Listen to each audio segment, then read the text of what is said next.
काशी हिंदू विश्वविद्यालय से एमए हिंदी करने का सपना बहुत सारे स्टूडेंट का रहता है। तो इस सपने में जो महत्वपूर्ण जानकारियां हैं वो आप सभी को पता होनी चाहिए। तो चलिए जानते हैं कि सीयूटी पीजी 2023 के अंतर्गत ऐसे स्टूडेंट जो बीएचयू से अपना एमए हिंदी का कोर्स करना चाहते हैं उनके लिए यह वीडियो किस प्रकार से इम्पोर्टेंट होगा। तो आप लोग को जैसा पता है कि काशी हिंदू विश्वविद्यालय में एडमिशन के लिए जो रजिस्ट्रेशन प्रोसेस है वो आपका स्टार्ट कर दिया गया है, जिसकी लास्ट डेट जो है वो आपका 16 जुलाई रखा गया है। अब इस 16 जुलाई से पहले आप लोग अपना रजिस्ट्रेशन प्रोसेस जो है वह कंप्लीट कर लीजिएगा। अब हम यहाँ जानेंगे कि एमए हिंदी के जो आप लोग का है इसमें जो एडमिशन लेना चाहते हैं आप, उसके लिए आपकी एलिजिबिलिटी क्राइटेरिया क्या होनी चाहिए, यानी क्या योग्यता आपके पास हो कि आप यहाँ पर अपना एडमिशन लेने। तो देखिए यहाँ पर दो चीजें बोला गया है कि एक तो आपका जो ऑनर्स है, ठीक है, ऑनर्स सब्जेक्ट जो है वो बीए में आपका क्या होना चाहिए, हिंदी होना चाहिए। ध्यान रखिएगा, अगर आप कहीं से सेमेस्टर एग्जामिनेशन आपके यहाँ है तो आपका जो ऑनर्स सब्जेक्ट है वह हिंदी हो, या फिर अगर आपने या फिर आपने तीनों ही ईयर यानी कि BA first year, second year और थर्ड ईयर तीनों ही ईयर अगर आपने हिंदी लिया हुआ है तभी आप एमए हिंदी करने के योग्य होते हैं। ये बात ध्यान रखिएगा। अगर आपने एमए बीए जो किया हुआ है उसमें 2 साल आपका हिंदी है तो और फाइनल ईयर में नहीं हिंदी है तो आप इसके योग्य नहीं रहते हैं। अब हम बात करते हैं कि एमए हिंदी में आपकी कुल जो सीट है वह कितनी है, ये बात हम लोग यहाँ पर जानेंगे। ठीक है, तो सबसे पहले आपको बता दें कि अगर आप बीएचयू से एमए हिंदी करना चाहते हैं तो यहाँ पर आपकी 4 चीजें यहाँ पर आप लोग को दिखाई देगी। ठीक है, आप यहाँ पर देख रहे हैं जो कॉलेज का नेम है वो आपके सामने शो कर रहा है। पहला है आपका डिपार्टमेंट ऑफ हिंदी, ये इसे हम लोग क्या कहते हैं, मेन कैंपस भी बोलते हैं। ठीक है, दूसरा आप लोग का है डीएबी पीजी कॉलेज, तीसरा आपका एएमपीजी यानी आर्य महिला गर्ल्स कॉलेज है। ठीक है, आर्य महिला पीजी पोस्ट ग्रेजुएट कॉलेज है। इसके बाद 4th नंबर पे आपका वीसीडब्ल्यू यानी कि वसंता कॉलेज फॉर वुमेन जो कि आपका राजघाट में है। और 5वां जो है वह आपका विकेएम यानी कि वसंत कन्या महाविद्यालय, ये आपका कमच्छा में है। तो इन 5 में से आपको यहाँ बताना चाहेंगे कि जो डिपार्टमेंट ऑफ हिंदी और डीएवी पीजी कॉलेज है यही 2 ऐसे हैं जहां पर आप मेल एंड फीमेल के लिए है। ठीक है, मेल एंड फीमेल के लिए है। और ये 3 देख रहे हैं आप, एएमपीजी, वीसीडब्ल्यू और विकेएम, ये केवल और केवल फीमेल स्टूडेंट के लिए ही आपका रिजर्व है। ठीक है, अब ये जो सीट आपको हम बताने जा रहे हैं यहाँ ध्यान रखिएगा कि डिपार्टमेंट ऑफ हिंदी में जो सीटों की संख्या है वह 193 सीट है। इसके बाद यहाँ पर देखेंगे आप लोग कि डीएवी पीजी कॉलेज में 127 केवल 27 सीटें हैं। और एएमपीजी यानी कि आर्य महिला पोस्ट ग्रेजुएट कॉलेज में आपकी जो सीटों की संख्या है वह 37 है। वीसीडब्ल्यू में भी आपका 37 है और विकेएम में भी आपका 37 यहाँ पर सीट जो है वह आपका है। ठीक है, अब तो देखिए यहाँ पे सबसे पहले आपको बता दें कि टोटल जो सीटें हैं एमए हिंदी में वह है आपकी 331 सीटें हैं। ठीक है, ये 331 जो सीटें हैं इनमें आप 15% पेड सीट को भी ऐड कर लीजिए। ध्यान रखिएगा 15% जो है वह सीटें आपकी किस में रहेंगी, पेड सीट में, यानी कि 331 सीटें आपकी रेगुलर सीट की और 15% जो सीट है वह आपकी पेड सीट के है। तो टोटल जो सीट यहाँ पे आप लोग देख रहे हैं वह जो सीट रहेगी वह आपकी कितनी रहेगी भाई, तो लगभग आपका यहाँ पर 331 और 50 यानी कि लगभग यहाँ पर आप लोग का जो सीटों की संख्या हो जाएगा वह 380 प्लस आपकी सीटें यहाँ पर है। ठीक है, 380 प्लस सीटों के लिए आप लोग एमए हिंदी के लिए फाइट करेंगे एक दूसरे से लिए।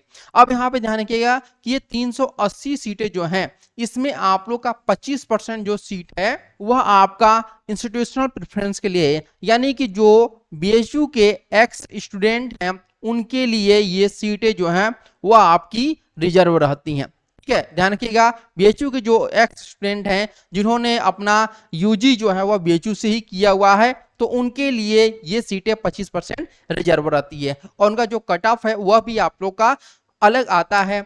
जो रेगुलर आपके स्टूडेंट होते हैं या नॉन बीएचयू स्टूडेंट होते हैं उनका अलग आता है, जो बीएचयू स्टूडेंट होते हैं उनका अलग आता है। ठीक है, चलिए अब आगे हम लोग बढ़ते हैं, फी स्ट्रक्चर के बारे में ध्यान लेते हैं।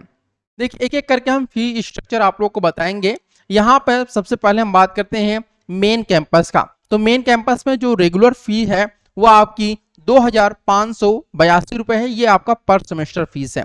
पेड सीट पर अगर आप एडमिशन लेते हैं तो आपको 10,000 रुपए पर एनम एक्स्ट्रा देना पड़ता है। यानी अगर आप मेन कैंपस में पेड सीट पर एडमिशन लेते हैं, टोटल जो फीस आपको देना पड़ेगा वह आपको 12,582 रुपये आपको देना पड़ेगा। ये आपका पेड सीट का है, ठीक है। और इसमें भी आपका ये पर सेमेस्टर का है, और ये पर सेमेस्टर अगर आपका 1 ईयर का ऐड कर लीजिए तो इसमें आप 2,582 रुपये और ऐड कर लीजिए, तो आपका 1 ईयर का ये फीस निकल जाएगा, ठीक है।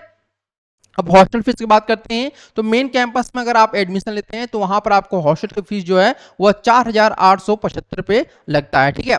डीएवी पीजी कॉलेज की बात करते हैं तो यहाँ पर आपको रेगुलर फीस जो है वह 6,760 रुपये है, और पेड सीट जो है वह 15,000 रुपये यहाँ पर पेड सीट है, ये भी पर एनम है। यहाँ पर हॉस्टल नहीं है, ये ध्यान रखिएगा। इसके बाद तीसरा जो है वह AMPGC, और यहाँ पर जो फीस लगता है वो 12,800 रुपये है, ये आपका रेगुलर फीस है।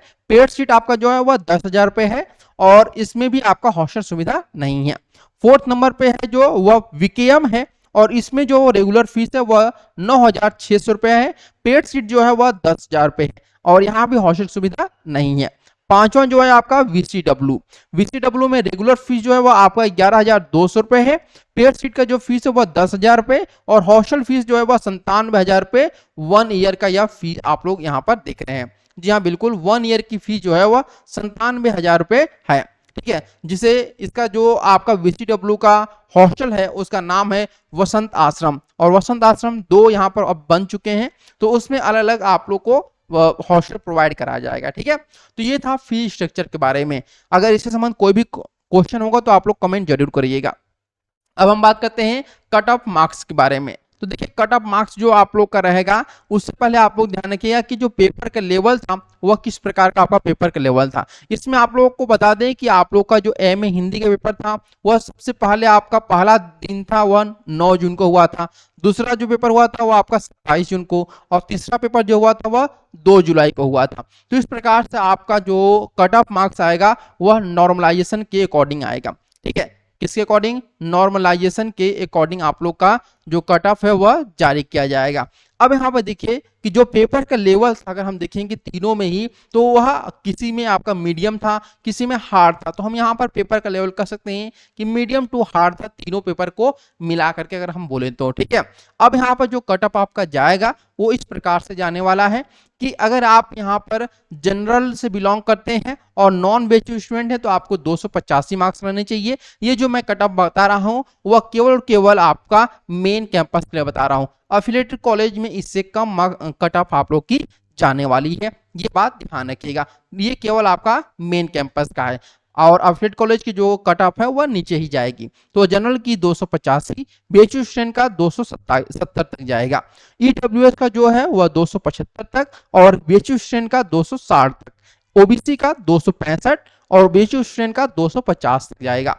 अगर एससी से बिलोंग करते हैं तो 235 नॉन बेचू, और बेचू स्टूडेंट का 205 नंबर तक। एसटी कैटेगरी से बिलोंग करते हैं तो 200 नंबर आपका बेचू नॉन बेचू का, और 150 आपका जो है वह बेचू स्टूडेंट का। इसके बाद बात करते हैं आप लोग का पीसी कैंडिडेट। पीसी कैंडिडेट का नॉन बेचू जो रहेगा वह 160 नंबर, और बेचू स्टूडेंट का 120 नंबर तक जाएगा। ईडब्ल्यू यानी कि जो आपका एम्प्लॉय वार्ड होते हैं उनके जो बच्चे होते हैं वो तो नॉन बेचू वालों को मिलेगा नहीं, तो केवल और केवल बेचू स्टूडेंट को यहाँ पर मिलेगा कि अगर आप बेचू के एम्प्लॉय के बेटे या बेटी हैं तो आप अगर 50 नंबर भी आपका है तो भी आपका एडमिशन हो जाएगा। तो ये थी। एक बात ध्यान रखिएगा आप सभी लोग कि जो भी स्टूडेंट बेचू से अपना एमए हिंदी करना चाहते हैं उनको ये जानना जरूरी है कि जो सुविधाएं बेचू मेन कैंपस के स्टूडेंट को मिलती हैं वो सुविधाएं आपके एफिलिएटेड कॉलेज के स्टूडेंट को नहीं मिलती है। जैसे अगर हम बात करते हैं कि बेचू मेन कैंपस के स्टूडेंट को सेंट्रल लाइब्रेरी की सुविधा मिलती है, ठीक है, सेंट्रल लाइब्रेरी की, जहां पर डिजिटल आपका सब कुछ फ्री रहता है, वाईफाई वगैरह। लेकिन यहाँ पर जो आपके एफिलिएटेड कॉलेज के स्टूडेंट हैं उनको सेंट्रल लाइब्रेरी की जो सुविधा वह नहीं मिलेगी। लेकिन एक बात और ध्यान रखिएगा कि अगर आप चाहे आप बीएचयू मेन कैंपस से अपना स्टडी करें यानी कि डिपार्टमेंट ऑफ हिंदी से, या फिर किसी भी एफिलिएटेड कॉलेज से, तो आपको जो डिग्री मिलेगी, ठीक है, यानी जो आप एमए कंप्लीट करेंगे तो आपको बीएचयू का ही डिग्री मिलेगा, ठीक है, ध्यान रखिएगा, बीएचयू का ही मिलेगा, किसी अन्य का नहीं मिलेगा। बस क्या होता है कुछ सुविधाएं जो हैं वो एफिलिएटेड कॉलेज के स्टूडेंट को कम मिलती है, बस इतना ही सा ही चीजें रहता है, ठीक है। तो ये थी आपको आपकी बीएचयू एमए हिंदी की बातें।